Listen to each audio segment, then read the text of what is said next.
കൊച്ചമ്മേ, കൊച്ചമ്മേ, തേക്കുമരം കാണാനില്ല. നമ്മുടെ മേലെ പറമ്പിൽ അതിർത്തി ചെയ്യുന്ന തേക്കുമരം കാണാനില്ല. ആരും മുറിച്ചു മാറ്റിയതാ.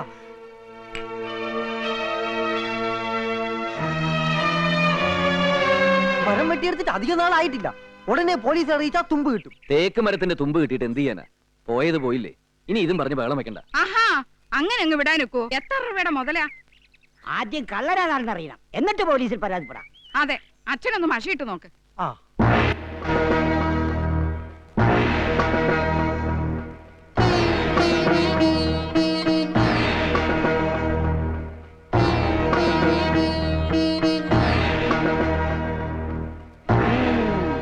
കണ്ടോ അച്ഛാ? പരശുരാമനെയാണ് ഞാൻ കണ്ടത്. കയ്യിൽ മഴുവേന്തി നിൽക്കുന്ന പരശുരാമൻ.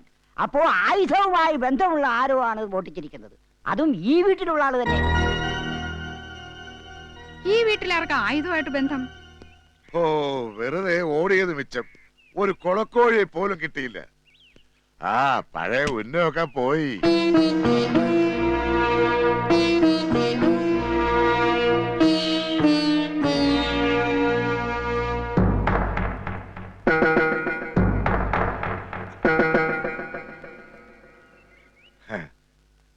അത് നിങ്ങൾ ആർക്കാ വിറ്റത്? എന്ത്?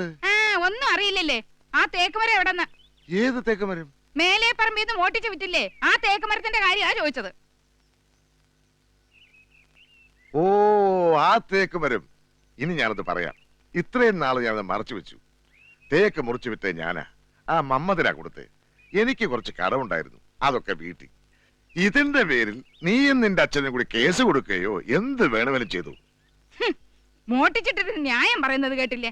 ഈ നാശത്തിന് എന്നെന്റെ തലയെ കെട്ടിവെച്ചോ അന്ന് തുടങ്ങിയതാ എന്റെ ദുരിതം. 4 നേരം വെട്ടി വിഴുങ്ങാനും കട്ടുമുടിക്കാനും അല്ലാതെ എന്തെങ്കിലും ഒരു പ്രയോജനം ഉണ്ടോ ഈ കുടുംബത്ത്? അങ്ങനെ പറഞ്ഞു കൊടടി. നാണോ മാനോ ഇല്ലാത്ത വൃത്തികെട്ട ജന്തു.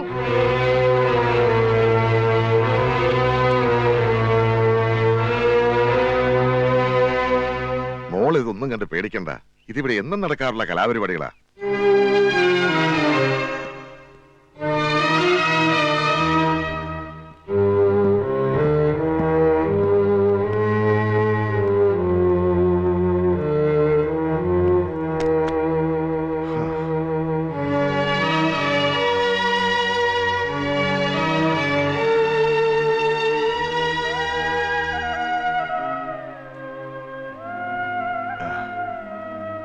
അച്ഛൻ എന്തിനാ എല്ലാം കയറി ഏക്കാൻ പോയത്?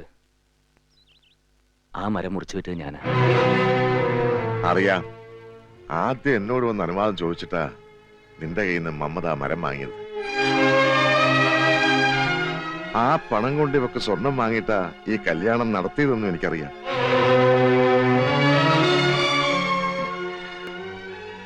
അതെങ്ങാൻ ഞാൻ പറഞ്ഞാൽ പിന്നെ നിനക്കും ഇവക്കും ഇവിടെ മനസ്സമാധാനമായിട്ട് കഴിയാൻ പറ്റുമെന്ന് വിചാരിക്കുന്നുണ്ടോ? ഇപ്പോ എനിക്കിത്തിരി ചീത്ത കേട്ടതേ ഉള്ളൂ. അത് സാരമില്ല. നാണം കെട്ടവൻ, നട്ടലില്ലാത്തവൻ, പെങ്കോന്തൻ, ഇങ്ങനെ പട്ടങ്ങൾ അച്ഛന് കുറേയുണ്ട്. ആ കൂട്ടത്തിൽ ഒന്നുകൂടിയായി തേക്ക് കള്ളൻ. അത്രയല്ലേ ഉള്ളൂ. നിങ്ങൾ സമാധാനമായിട്ട് കഴിഞ്ഞാൽ മതി മക്കളെ.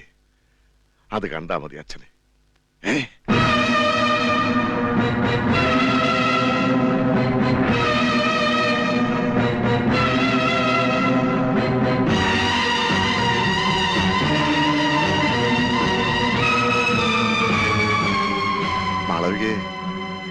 അത് മിണ്ടിപ്പോരുത്. എല്ലാരും കൂടെ എന്നെ പറ്റിക്കായിരുന്നില്ലേ? എന്നെ പൊട്ടിയാക്കിയിട്ട് ഒരുത്തി ഇവിടെ വാരാന്ന് വിചാരിക്കണ്ട. നീ എന്തിനുള്ള പുറപ്പാടാ? എവിടെ തന്തയില്ലേ? ആ തെണ്ടി പരീക്ഷയുടെ മുഖത്ത് നോക്കി 4 ആട്ടാട്ടാൻ പോവാ. 8ഉം പൊട്ടും തിരിയാത്ത എന്റെ മോനെ പറ്റിച്ചിട്ടാണോ ഇവളെ കെട്ടിലമ്മ ചമയിച്ച് ഇങ്ങോട്ട് വിട്ടതെന്ന് എനിക്കവിടെ മുഖത്ത് നോക്കി ചോദിക്കണം. ഇല്ല, എന്നെ കൊന്നാലും ഞാൻ മാറില്ല. ഇവൾ ഒരു തെറ്റും ചെയ്തിട്ടില്ല. ഇവളുടെ വീട്ടുകാരും നിരപരാധികളാ. എല്ലാം ഞാൻ ചെയ്തത്. പപ്പൻ ഇവിടെ കല്യാണാലോചനയുമായിട്ട് വന്ന് തന്നെ ഞാൻ പറഞ്ഞിട്ടാ.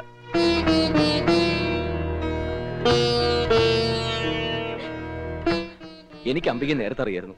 അവൾ എനിക്ക് ഇഷ്ടമായിരുന്നു. അത് നേരെ വന്ന് പറഞ്ഞ അമ്മ സമ്മതിക്കില്ലെന്ന് എനിക്കറിയാം. അതാ ഇങ്ങനെയൊക്കെ ചെയ്തത്. അതിന്റെ പേരിൽ അവളെ ശിക്ഷിക്കരുത്. ഞാൻ സമ്മതിക്കില്ല.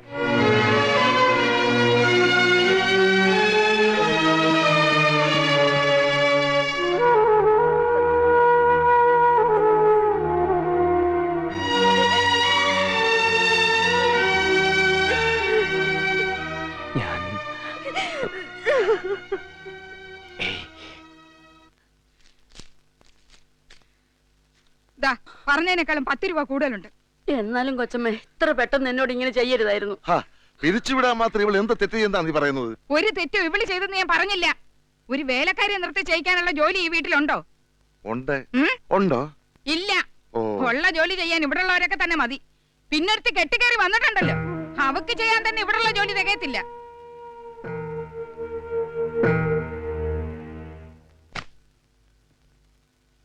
ഓ, അടുക്കളപ്പണി ഇനിയും തീർന്നില്ലേ? അതൊന്ന് വേഗം തീർത്തിട്ട് ഈ തുണിയൊക്കെ ഒന്ന് ചൂടുവെള്ളത്തിൽ ഇടാൻ.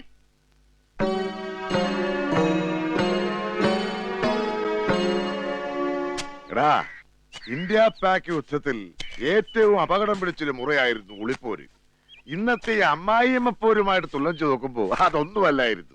ഈ സാറ് എന്നെയും തല്ലു ഒളിക്കുന്നാ തോന്നണത്.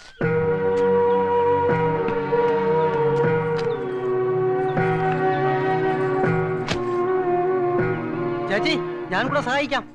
എടാ, നീ എന്തിനീ പെണ്ണുങ്ങളുടെ ജോലി കയറ്റി വരുന്നേ? അകത്തെ കാര്യങ്ങളൊക്കെ നോക്കാൻ ഇപ്പൊ ഇവളുണ്ട് ഇവിടെ. നീ തൊഴുത്തിലെ കാര്യവും പറമ്പിലെ കാര്യവും മാത്രം നോക്കിയാ മതി കേട്ടാ. ഞാൻ ചെയ്തോളാം. നാരായണൻകുട്ടി പൊയ്ക്കോ.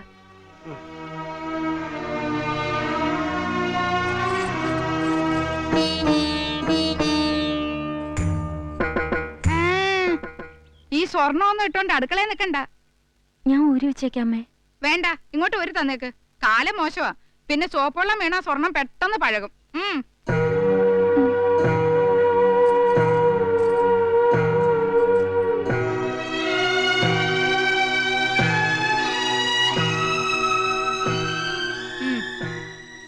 പിന്നെ ഇതൊക്കെ ഇട്ടോണ്ട് ഞെളിഞ്ഞു നടക്കാനുള്ള യോഗ്യതയൊന്നും ഇല്ലല്ലോ.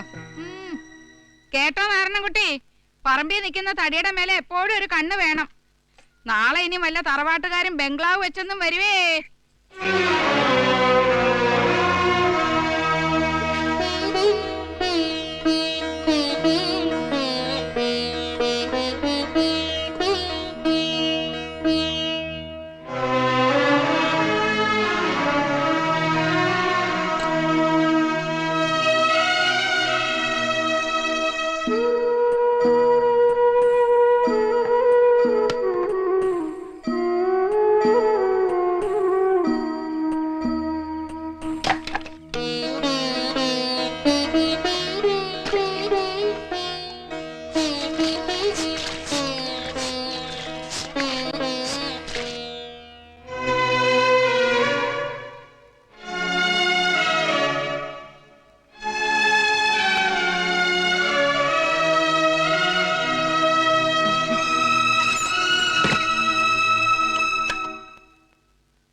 എല്ലാവരും കൂടെ നിന്നെ ഇവിടുത്തെ വേലക്കാരിയാക്കില്ലേ? ഏയ്, ബാലുവേട്ടന് എന്തു പറ്റി? വീട്ടു ജോലി ചെയ്താ വേലക്കാരിയാവോ? ഇതൊക്കെ ഞാൻ എന്റെ വീട്ടിലും ചെയ്യുന്നതല്ലേ. അതൊന്നുമല്ല, ഞാൻ കാണുന്നുണ്ട് പലതും. ഞാൻ കാരണം നീയെ ഇത് കയ്യിലിട്ടോ. അയ്യോ വേണ്ട, ഇതൊന്നും വേണ്ട. വേണം, എന്റെ ഒരു സന്തോഷത്തിനാ. വെറുതെ ഇങ്ങനെ മനസ്സ് വിഷമിപ്പിക്കണ്ട. ഈ അടുക്കള കാര്യങ്ങളിലൊന്നും തലയിടാൻ വേണ്ട. ഇതൊക്കെ ഞങ്ങൾ പെണ്ണുങ്ങൾ നോക്കിക്കോളാം. ആ സിഗരറ്റ് കളഞ്ഞേക്ക്. സിഗരറ്റ് കളയടോ.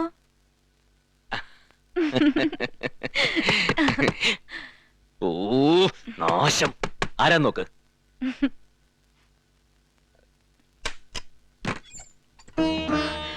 സന്ധ്യ ആകുന്നതിനും പകത്ത് കയറി കഥടച്ചാൽ എങ്ങനെയാ? കാലത്തേക്കൾ ഉഴുന്ന് വെള്ളത്തിൽ കിടക്കുക, അതരക്കണ്ടേ? ഒരു കെട്ടിടമ്മ.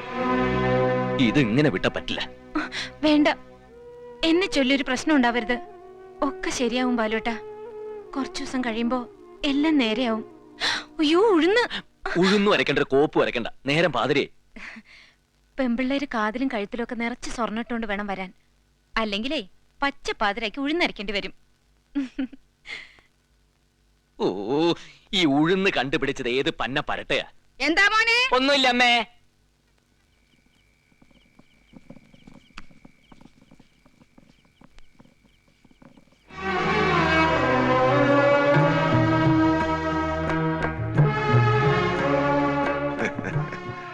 എനിക്കറിയാം നിന്നെ ഉഴുന്നരയ്ക്കാൻ അവൾ അയക്കുമെന്ന്. വേണ്ടച്ചാ, അച്ഛൻ പോയി കിടന്നോളൂ. ഇതൊക്കെ ഞാൻ ചെയ്തോളാം. മോളെ, നിന്നെ കൊണ്ട് ഈ കല്ലൊന്ന് തിരിക്കാൻ പോലും കഴിയില്ല. അതുമല്ല, എന്നെപ്പോലൊരു പെങ്കോന്ത ഭർത്താവിന് ഇതിലും നല്ലൊരു പണി വേറെ ഉണ്ടോ?